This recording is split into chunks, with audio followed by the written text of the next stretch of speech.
Hello, welcome back. ഇന്നത്തെ ദിവസത്തിലേക്ക് എല്ലാവർക്കും സ്വാഗതം. അപ്പം എല്ലാവർക്കും റാഹത്ത് തന്നെയാണല്ലേ? നമുക്കൊക്കെ കൂടെ അൽഹംദുലില്ലാ റാഹത്ത് തന്നെയാണ് കേട്ടോ. അപ്പം ഞാനിത് മൂന്നാമത്തെ നോമ്പിൻ്റെ വിശേഷങ്ങളായിട്ടാണ് വന്നിരുന്നത്. വലിയ കാര്യപ്പെട്ട വിശേഷമൊന്നുമില്ല. അങ്ങനെ ഒരു 3:45 ഞാൻ അടുക്കളയ്ക്ക് കയറി കേട്ടോ. അപ്പോൾ ഫ്രിഡ്ജിൽ അപ്പം കൊടുന്ന് വെച്ചിട്ടേ ഉണ്ടായിട്ടുള്ളൂ, ബീഫ് കിട്ടിയിട്ട്. അപ്പോൾ കുട്ടികളുടെ അടുത്താണ് പറഞ്ഞത് കൊണ്ടക്കെന്ന് പറഞ്ഞ സമയത്ത് ഓരെന്താക്കിനി അങ്ങനെ തന്നെ കൊടുന്നിട്ട് കവറോടെ വെച്ചിനി. ഓരോട് പറഞ്ഞതല്ല ഇപ്പോൾ ഒരു ചെയ്യുള്ളൂ, ഫ്രിഡ്ജിൽ കൊണ്ടൊക്കെ ഒരു ഫ്രിഡ്ജിൽ കൊടുന്ന് വെച്ച്. അങ്ങനെ ഒരു 3:45 3:30 ആകുമ്പോഴൊക്കെ ഇറങ്ങിയാൽ തന്നെയാണ് ഒരു 3 മണി 3 മണിക്ക് ഇറങ്ങിയാൽ തന്നെയാണ് 6:30 മണിയാകുമ്പോഴത്തേനൊക്കെ ഒരുങ്ങുള്ളൂ. അതിലൊരു 10 മിനിറ്റ് ലേറ്റായി കഴിഞ്ഞിട്ടുണ്ടെങ്കിൽ പിന്നെ അതേൽ കൂടെ അങ്ങനെ ഇറച്ചിയൊക്കെ മുറിച്ച് കുക്കറിൽ വേകാനൊക്കെ വെച്ച്. അപ്പോൾ ഞാൻ വിചാരിച്ച് നെയ്ച്ചോറ് ഇറച്ചും വെക്കാച്ചു. പിന്നെ വേണ്ട, ഒരു ബിരിയാണി തന്നെ വെക്കാമെന്ന് വിചാരിച്ചിട്ട് തട്ടിക്കൂട്ട് ബിരിയാണി. ഇങ്ങനെ ഒരു ബിരിയാണി എന്നൊന്നും പറയാൻ കഴിയൂല കേട്ടോ. ഇങ്ങനെ കാര്യത്തിലൊന്നും ഞാൻ കാണിക്കണമില്ല. പിന്നെ ഉരുളക്കിഴങ്ങ് വേവിച്ച് വെച്ചിന് കട്ട്ലേറ്റ് ഉണ്ടാക്കാമെന്നും പറഞ്ഞിട്ട് കുറേ റെസിപ്പിയൊന്നും ഞാൻ കാണിക്കുന്നില്ല. എന്നാലും ഒരു വീഡിയോ ഇടണ്ടേ എന്നുള്ളത് വല്ലാതെ ലെങ്തായിട്ടും ഞാൻ കാണിക്കുന്നില്ല കേട്ടോ. എന്താണ് ആരും വീഡിയോ കണ്ടിരുന്ന സമയം കളയാനൊന്നും നിൽക്കണ്ട. എന്നാലും കാണുന്ന സമയത്ത് വീഡിയോ കണ്ട് സപ്പോർട്ട് ചെയ്യട്ടോ. വീഡിയോ സബ്സ്ക്രൈബ് ചെയ്യാതെ ആരെങ്കിലും കാണുന്നവരുണ്ടെങ്കിൽ വീഡിയോ ഒന്ന് സബ്സ്ക്രൈബ് ചെയ്ത് സപ്പോർട്ട് ചെയ്യട്ടോ. വീഡിയോ കണ്ടുകൊണ്ട് അതുകൊണ്ട് ഞാൻ ആകെ 3-4 മിനിറ്റിൻ്റെ വീഡിയോ ഞാൻ ഇടുന്നുള്ളൂ.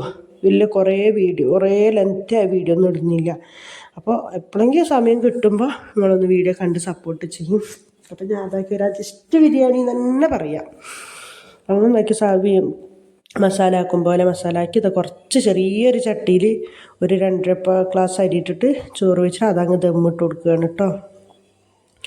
അപ്പോൾ എല്ലാവരും നോമ്പൊക്കെ എങ്ങനെ പോണേ, എത്ര പെട്ടെന്നല്ലേ എന്നൊക്കെ 4 നോമ്പായി, എത്ര പെട്ടെന്ന് നോമ്പ് ദാ പറയുമ്പോഴത്തേന് നോമ്പ് പോകൂല മക്കളെ. നോമ്പ് അടുത്തോലും വരും. നമ്മളാണ് അടുത്ത നോമ്പിന് നമ്മൾ ഉണ്ടാകുമോ ഇല്ലേ എന്നുള്ളത് നമുക്കറിയാത്ത. നമ്മൾ പറയും നോമ്പ് പോയി. നോമ്പല്ല പോണ്, നോമ്പ് അടുത്ത കൊല്ലം ഖിയാമത്ത് നാളോളം നോമ്പ് വരുമ്പോൾ അങ്ങനെ അതിൻ്റെ മേലക്ക് ലേസ് ബിരിയാണി മസാല ഉള്ളിയൊന്നും തോപ്പിച്ചൊന്നും ഇട്ടിട്ടില്ല, വല്ലാതെ മസാല ഇട്ടിട്ടില്ല. നോമ്പ് തുറന്നിട്ട് തിന്നാനല്ലേ. അപ്പം അതവിടെ വെച്ച് കുറച്ച് നേരം ദമ്മിട്ട് കൊടുക്കാൻ വേണ്ടിയിട്ട് ദമ്മിട്ട് കൊടുക്കണം കേട്ടോ. ഇനിയിപ്പോൾ ബാക്കിയുള്ള പണി ഞാൻ പാത്രങ്ങളൊക്കെ കഴുകി വെച്ചിട്ടാണ് തുടങ്ങുന്നത്. അപ്പോൾ ഇത് ഞാൻ കുറച്ച് മുത്താരി കാച്ചാണ് കേട്ടോ, രാഗി കാച്ചാണ്. കുട്ടികളോട് കട്ട്ലേറ്റിനുള്ളത് ഇതാക്കുന്നുണ്ട്. അപ്പോൾ കട്ട്ലേറ്റൊക്കെ കുറച്ച് തോനെ തന്നെ ആക്കിയെന്നാൽ പിന്നെ അരിഞ്ഞെത്തിയൊക്കെ അടുത്തില്ലതല്ലേ, അങ്ങനെ ഉണ്ടാക്കിയാൽ കുട്ടികൾ നോമ്പ് തുറന്നാൽ തിന്നും. പക്ഷെ എണ്ണക്കടി ഇന്നൊന്നും ഞാൻ ആക്കണില്ല കേട്ടോ. എന്താണ് എണ്ണക്കടി ഇതാക്കൽ നല്ലതല്ല, അതെനക്കും അറിയാം. പക്ഷെ എന്താ അറിയോ, എത്രയും നമ്മൾ ആക്കൂല എന്ന് വിചാരിച്ചാലും ആ ഒരു സമയമാകുമ്പോൾ നമ്മൾ ആക്കി പോകും അല്ലേ. അങ്ങനെ ടാങ്കില്ലാത്തൊരു ജീവിതമല്ല പറഞ്ഞ പോലെ ടാങ്ക് കലക്കിനി. പിന്നെ ഷമാമ ജ്യൂസ് അടിച്ചിട്ടുണ്ട്, രാഗി കാച്ചിയതുണ്ട് കേട്ടോ.